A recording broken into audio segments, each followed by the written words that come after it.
పీడిఎంఎస్ application open చేయగానే ఈ విధంగా లాగిన్ కనిపిస్తుంది. మీకు ఇచ్చిన యూజర్ నేమ్ పాస్వర్డ్ ఉపయోగించి మీరు లాగిన్ అవ్వవలెను. ఇలా లాగిన్ అయిన వెంటనే pre poll, mock poll, actual pole అనే 3 సెక్షన్స్ కనిపిస్తాయి.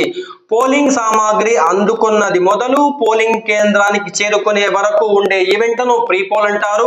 మాక్ పోల్ ప్రారంభం నుండి మాక్ పోల్ ముగింపు వరకు ఉండే ఈవెంట్లను మాక్ పోల్ అంటారు. వాస్తవ పోలింగ్ ప్రారంభం నుండి రిసెప్షన్ సెంటర్ లో ఎన్నికల సామాగ్రి అప్పగించే వరకు ఉండే ఈవెంట్లను యాక్చువల్ పోల్ అంటారు. First one pre poll. గమనిస్తే 4 ఈవెంట్లు కనిపిస్తాయి. ఫస్ట్ వన్ డిస్పాచ్ సెంటర్ నుండి బయలుదేరారా, ఎస్ క్లిక్ చేసి సబ్మిట్ చేస్తున్నా. సెకండ్ వన్ మీ పోలింగ్ కేంద్రానికి సురక్షితంగా చేరుకున్నారా, ఎస్ క్లిక్ చేసి సబ్మిట్ చేస్తున్నా. థర్డ్ వన్ పోలింగ్ ఏజెంట్లను నియమించుకొని వారికి గుర్తింపు పత్రాలు ఇచ్చి రేపు ఉదయం 5 గంటలకు జరిగే మాక్ పోలింగ్ కు రావాలని సూచన చేశారా, చేశాము కాబట్టి ఎస్ క్లిక్ చేసి సబ్మిట్ చేస్తున్నా. లాస్ట్ వన్ మీ పోలింగ్ కేంద్రంలో వెబ్ కెమెరా ఆప్షన్ ఉన్నట్లయితే ఎస్ అని, లేనట్టయితే నో అనే ఆప్షన్ ను సెలెక్ట్ చేసుకోవాలి. వెబ్ కెమెరా ఆప్షన్ లేని సందర్భంలో నో క్లిక్ చేసుకున్నచో కింది భాగంలో రీజన్ అనేది డిస్ప్లే అవుతుంది. Web camera facility not provided అని రాసి మనం సబ్మిట్ చేయవలసి ఉంటుంది. ఉన్నట్టయితే ఎస్ క్లిక్ చేయవలెను. వెబ్ కెమెరా ఉన్న ప్రాంతాన్ని ఫోటో తీయవలెను. ఫోటో తీసిన తరువాత కింది భాగంలో టిక్ మార్క్ ఓకే చేయవలెను. పార్లమెంటుకు వేరుగా అసెంబ్లీకి వేరుగా 2 కంపార్ట్మెంట్లు ఏర్పాటు చేశారా, చేసినట్టయితే ఎస్ క్లిక్ చేయవలెను. ఇలా ఫోటో తీసిన తరువాత కింది భాగంలో ఓకే చేయవలెను. పోలింగ్ కేంద్రం లోపల బయట పోస్టర్లు డిస్ప్లే చేశారా, ఎస్ చేశాము కాబట్టి ఎస్ క్లిక్ చేసి పోస్టర్లు అతికించిన ప్రాంతాన్ని మనం ఫోటో కెమెరా ఆప్షన్ ద్వారా ఫోటో తీసి ఓకే చేయవలెను. దీనితో మనకు ప్రీ పోల్ అనే ఈవెంట్ పూర్తయింది. సో బ్యాక్ బటన్ ఉపయోగించి మనము వెనక్కి వస్తున్నాం.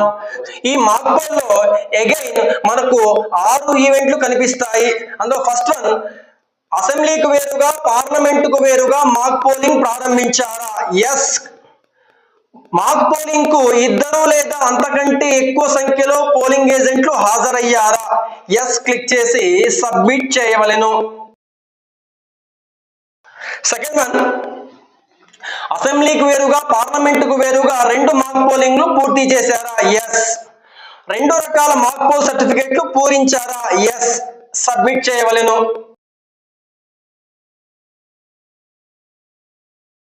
థర్డ్ వన్ కంట్రోల్ యూనిట్ లో ఉన్న మాక్ పోలింగ్ వివరాలను తొలగించుటకు గాను మనం క్లియర్ బటన్ నొక్కి టోటల్ 0 చేశారా, ఎస్ చేశాము కాబట్టి సబ్మిట్ చేస్తున్నా. నెక్స్ట్ వన్ పార్లమెంట్ వివిప్యాట్ లో మాక్ పోల్ స్లిప్పులను తొలగించి వాటిని బ్లాక్ కవర్ లో సీలు చేశారా, ఎస్. అదే విధంగా అసెంబ్లీ వివిప్యాట్ లో ఉన్న మాక్ పోల్ స్లిప్పులను తొలగించి బ్లాక్ కవర్ లో సీలు చేశారా, ఎస్. రెండింటికి మనం ఎస్ అని క్లిక్ చేసి సబ్మిట్ చేయవలెను. నెక్స్ట్ వన్ పార్లమెంట్ ఈవీఎం యంత్రాలను సీలు చేశారా, ఎస్. అలానే అసెంబ్లీ ఈవీఎం యంత్రాలను సీలు చేశారా, ఎస్ సబ్మిట్ చేస్తున్నా. లాస్ట్ వన్ మాక్ పోలింగ్ జరిగే సమయంలో ఏవైనా ఈవీఎం యంత్రాలు మొరాయించాయా, పార్లమెంటుకు మొరాయించినట్టయితే ఎస్ అని, మొరాయించకపోతే నో అని మనం క్లిక్ చేయవలెను. మనం నో అనే ఆప్షన్ క్లిక్ చేయగానే రీజన్ అడుగుతుంది, ఎందుకు మొరాయించలేదు. సో మనం ఆ రీజన్ ఉన్న చోట ఈవీఎంస్ వర్కింగ్ ప్రాపర్లీ అనే ఆప్షన్ మనము ఎంటర్ చేసి రెండింటికి వేరువేరుగా మనం ఎంటర్ చేసి సబ్మిట్ చేయవలెను.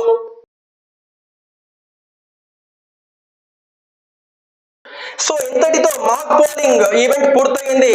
Now we are moving into actual poll. Actual poll లో ఈ విధంగా మనకు రకరకాల ఈవెంట్లు కనిపిస్తాయి. ఫస్ట్ వన్ వాస్తవ పోలింగ్ ప్రారంభించారా, ఎస్ సబ్మిట్ చేస్తున్నా. రెండవది 9 గంటల ప్రాంతంలో ఎంతమంది ఓటర్లు ఓటు వేశారు అనే వివరాలు రాసి మనము సబ్మిట్ చేయవలసి ఉంటుంది. పురుషులు వేరుగా స్త్రీలు వేరుగా థర్డ్ జెండర్లు వేరుగా రాసి మనము సబ్మిట్ చేయవలెను. 11 గంటల సమయానికి ఎంతమంది ఓటర్లు ఓటు వేశారు అనే వివరాలు మనం పూరించి సబ్మిట్ చేయవలెను. Males separate, female separate, third gender separate. 1 గంట సమయానికి ఎంతమంది ఓటర్లు ఓటు వేశారు, మేల్స్ ఫీమేల్స్ రాసి మనం సబ్మిట్ చేయవలెను. టర్న్అవుట్ 3 PM 3 గంటల సమయానికి ఉదయం నుండి 3 గంటల వరకు ఎంతమంది ఓటర్లు ఓటు వేశారో వివరాలు రాసి మనము సబ్మిట్ చేయవలెను. టర్న్అవుట్ 5 PM ఉదయం నుండి 5 గంటల వరకు ఎంతమంది ఓటర్లు ఓటు వేశారో అనే వివరాలు మనం రాసి సబ్మిట్ చేయవలెను. పురుషులు వేరుగా, స్త్రీలు వేరుగా, థర్డ్ జెండర్లు వేరుగా మనం రాయవలెను. టర్న్అవుట్ 7 PM ఎండలు ఎక్కువగా ఉన్న దృష్ట్యా ఎన్నికల సంఘం పోలింగ్ సమయాన్ని ఉదయం 7 గంటల నుండి రాత్రి 7 గంటల వరకు పోలింగ్ జరిగే అవకాశం ఉంది. సో ఉదయం 7 నుండి సాయంత్రం 7 వరకు ఎంతమంది ఓటు వేశారు అనే వివరాలు రాసి మనము సబ్మిట్ చేయవలెను.